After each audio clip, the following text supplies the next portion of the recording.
So এই লেসনটোৰ বিগিনিঙতে মই আপোনালোকক এটা বস্তু দেখুৱাব বিচাৰিছোঁ। এই কেলকুলেশ্যনটো যোৱা লেসনটোত মই ভুল কৰিলোঁ। 14 টকা দি কিনি পেলাই যদি 2 টকা প্ৰফিট হয় তেতিয়াহ'লে এইটো 12% নহ'ব, এইটো 14% মান হ'ব, ইয়াতকৈ বেছিহে হ'ব। যদি মানুহজনে 16 টকা দি পেলাই কিনে তেতিয়া এইটো 12% হ'ব প্ৰায়, ঠিক আছে। তাৰমানে আফটাৰ থাৰ্ড ইয়াৰৰ পাছত কি হ'ব, যদি সদায় প্ৰতি বছৰে 2 লাখহে প্ৰফিট হৈ গৈ আছে তেতিয়াহ'লে বুক ভেলুটো গৈ পেলাই 16 ৰুপিজ হ'ব, ঠিক আছে। 16 ৰুপিজ হ'লে যদি 16 টকা দি পেলাইও তেখেতে শ্বেয়াৰটো কিনে, তেখেতৰ 2 টকা প্ৰফিট হ'ব পাৰ শ্বেয়াৰ, তেতিয়াও তেখেতে 12% প্ৰফিট কৰিব পাৰিব, তেখেতৰ 12% লাভ হ'ব। গতিকে চাওক, এতিয়াও আফটাৰ 3 ইয়াৰ্ছৰ পাছতো 10 টকাৰ শ্বেয়াৰটো 16 টকাত কিনিছে।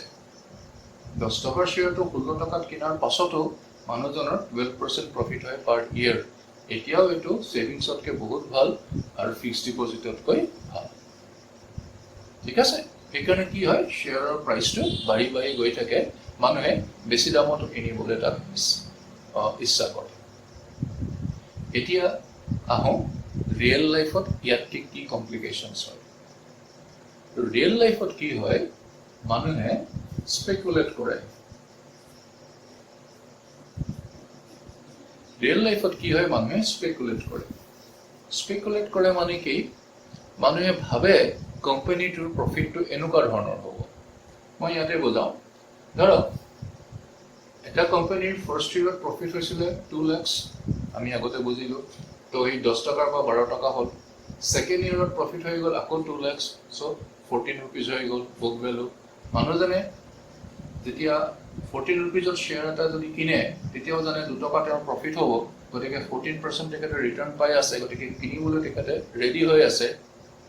কিন্তু এতিয়া এনেকুৱা হ'ল যে বেচোতা যিজন আছে তেখেতে কৈছে যে মই 14 ৰুপিজত বিক্ৰী নকৰোঁ, মই এইটো 14 ৰুপিজত বিক্ৰী নকৰি মই এতিয়া এইটো 16 ৰুপিজত বিক্ৰী কৰিম, অ'কে।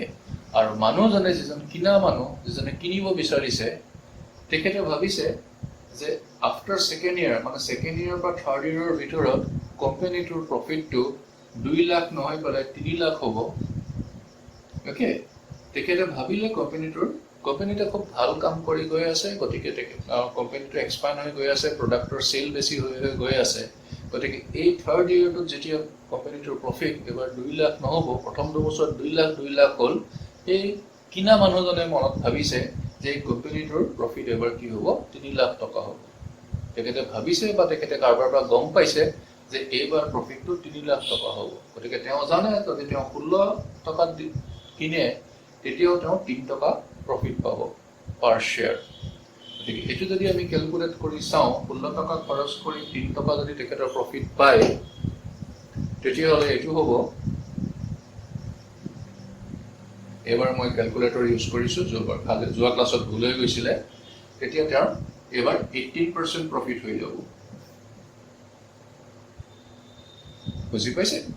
তাৰমানে কথাটো হৈ গ'ল এনেকুৱা যে একচুৱেলি বুক ভেলু হৈ আছে 14 ৰুপিজ, তাত মানুহজনে কিন্তু ভাবিছে যে এইবাৰ কোম্পানীটোৱে 3 টকা পাৰ শ্বেয়াৰ প্ৰফিট কৰিব, তাৰমানে টোটেল প্ৰফিট 3 লাখ টকা হ'ব।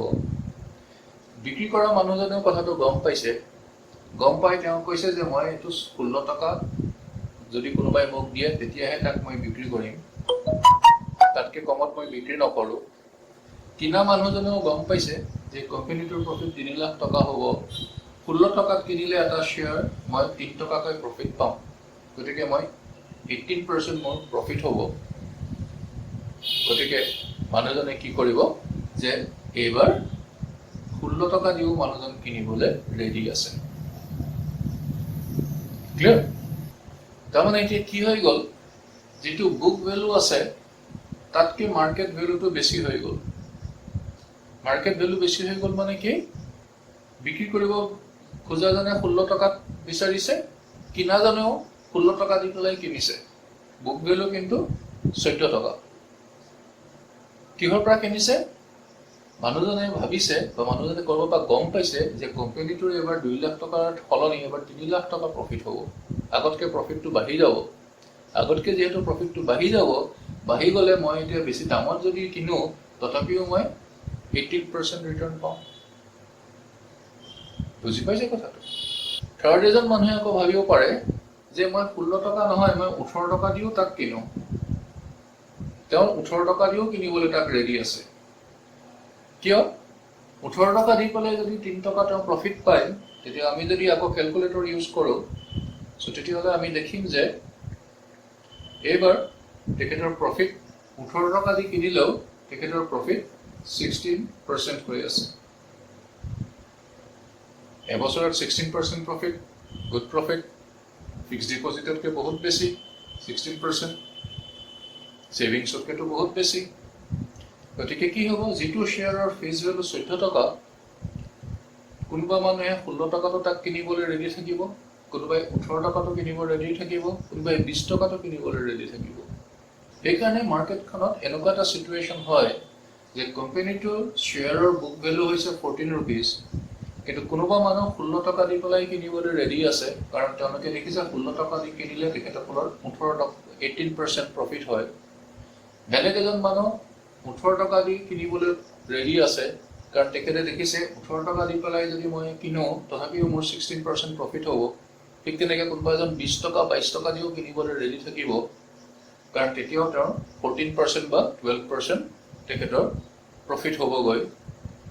বুজি পাইছেতো? আৰু সেইটো ফিক্সড ডিপজিট বা ছেভিংছ ডিপজিটৰ ইণ্টাৰেষ্টতকৈ বেছি, তাৰ প্ৰফিটতকৈ বেছি। সেইকাৰণে লাহে লাহে কি হয়, বছৰ বাগৰি গৈ থকাৰ লগে লগে বুক ভেলুৰ লগত মাৰ্কেট ভেলুটোৰ ডাইৰেক্টলি ৰিলেশ্যনটো নাথাকা হৈ যায়। বুক ভেলু যিমান হয় তাতকৈ শ্বেয়াৰটো বহুত বেছি দামত বিক্ৰী হ'বলৈ ষ্টাৰ্ট কৰে। ইয়াতে মেইন বুজিবলগীয়া কথা হৈছে যে এই যোনে কিনিছে 16 টকা বা 18 টকা বা 20 টকা দি যোনে কিনিবলৈ ৰেডি হৈ আছে, তেখেতসকলে ভাবিছে যে এই বছৰ কোম্পানীটোৰ 3 লাখ ৰুপিজ প্ৰফিট হ'ব, পাৰ শ্বেয়াৰ 3 টকাকৈ প্ৰফিট হ'ব। আগতে 2 টকাকৈ আছিলে।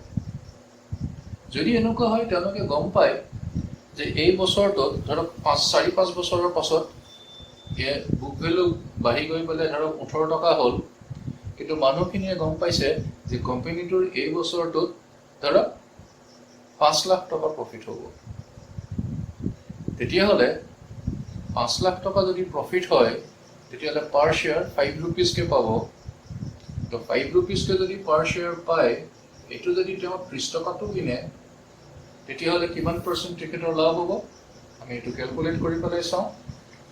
চ' 5 ডিভাইডেড বাই 30, এতিয়াও 16% প্ৰফিট হ'ব।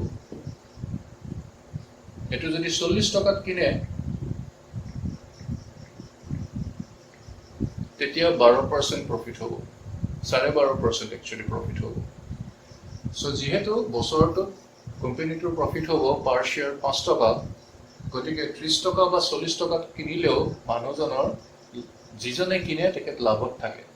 ফিক্সড ডিপজিটত থোৱাতকৈ এই শ্বেয়াৰটো কিনিলে লাভত থাকে। গতিকে এইটোৰ দাম 30 টকা 40 টকাত কি মাৰ্কেটত কিনা বেচা হৈ থাকিব। 30 টকা 35 টকা 40 টকা 37 টকা তেনেকৈ সি কিনা বেচা হৈ থাকিব। বুজি পাইছে? এইকাৰণে কি হয়, যিটো বুক ভেলু থাকে, বুক ভেলুতকৈ বহুত বেছি দামত শ্বেয়াৰবিলাক কিনা বেচা হ'বলৈ ষ্টাৰ্ট কৰে। ঠিক আছে? 4 বছৰৰ পাছত তাৰ বুক ভেলু হ'লহেঁতেন 18 ৰুপিজ, সদায় যদি 2 লাখকৈ প্ৰফিট হৈ থাকিলহেঁতেন, যদি মাজে মাজে 3 লাখ 4 লাখ প্ৰফিট হ'লহেঁতেন, তেতিয়াহ'লে বুক ভেলুটো আৰু বাঢ়ি গ'লহেঁতেন, ধৰক 20 টকা 22 টকা হৈ গৈছে, কিন্তু মানুহ 30 টকা 40 টকাত সেইটো শ্বেয়াৰ কিনিবলৈ ৰেডি আছে। সেইকাৰণে কি হয়, শ্বেয়াৰ মাৰ্কেটত যেতিয়া শ্বেয়াৰ এটা কিনা বেচা হয়, তাৰ যিটো মাৰ্কেট ভেলু সেইটো ডিটাৰমিন কৰে, তাৰ বুক ভেলুৰ ওপৰত খুব বেছিকৈ ডিটাৰমিন নকৰে।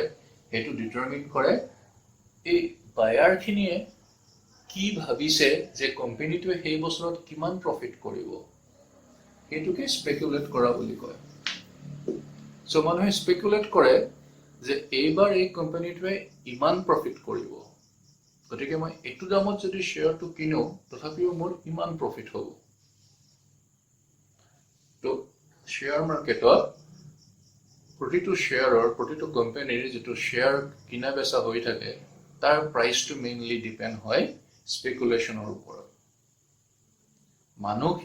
কিনা মানুহখিনিয়ে কি ভাবিব যে কোম্পানীটোৰ কিমান প্ৰফিট হ'ব এইটো বছৰত। যদি কোনোবাই ভাবে কোম্পানীটোৱে এইটো বছৰত বহুত প্ৰফিট কৰিব, তেতিয়াহ'লে তেওঁ বহুত দামত কিনিবলৈও ৰেডি থাকিব। আৰু যদি ভাবে যে কোম্পানীটোৱে এই বছৰ কমহে প্ৰফিট কৰিব, বেছি প্ৰফিট নকৰে, তেতিয়া কি হ'ব, মানুহে তাক ইমান বেছি দামত কিনিবলৈ ইচ্ছা নকৰিব, অকমান কম দামতহে কিনিব বিচাৰিব। আৰু যদি দেখে যে কোম্পানীটোৱে এই বছৰত লোকচানত যাব, কোম্পানীৰ লছ হ'ব এবাৰ বহুত, তেতিয়াহ'লে শ্বেয়াৰ প্ৰাইচটো কি হ'ব, কমি যাব। মানুহে এইটো দামত কিনিবলৈ নিবিচাৰিব। ঠিক আছে, যদি 30 টকা দামত কিনি পেলাই তেখেতে 2 টকাহে মাত্ৰ প্ৰফিট কৰে, ধৰক কোম্পানীটোৰ পাৰফৰ্মেঞ্চ আগতকৈ বেয়া হৈ গ'ল, প্ৰফিটটো 5 লাখ নহয় পেলাই 2 লাখহে হ'ল, বা 2 লাখ নহয় আৰু কমাই ধৰক 1 লাখহে প্ৰফিট হ'ল, তেতিয়াহ'লে 30 টকাত কিনিলে যদি তেখেতৰ মাত্ৰ 30 টকাত কিনি যদি তেখেতৰ মাত্ৰ 1 টকাহে প্ৰফিট হয়, এইটো যদি আমি কেলকুলেট কৰি পেলাই চাওঁ, তেতিয়া আমি দেখিম কি পাম, তেতিয়া মাত্ৰ 3% প্ৰফিট হ'ব। গতিকে অবভিয়াছলি বছৰত 3% প্ৰফিটটো লৈ পেলাই কোনেও হয়তো শ্বেয়াৰ নিকিনে, কাৰণ তাতকেতো ছেভিংছত থৈ দিয়ে ভাল। ছেভিংছত থৈ দিলে তাতকে বেছি ইণ্টাৰেষ্ট পাই আছে, 3.54% পাই আছে, নহ'লে ফিক্সড ডিপজিট কৰি দিয়ে ভাল।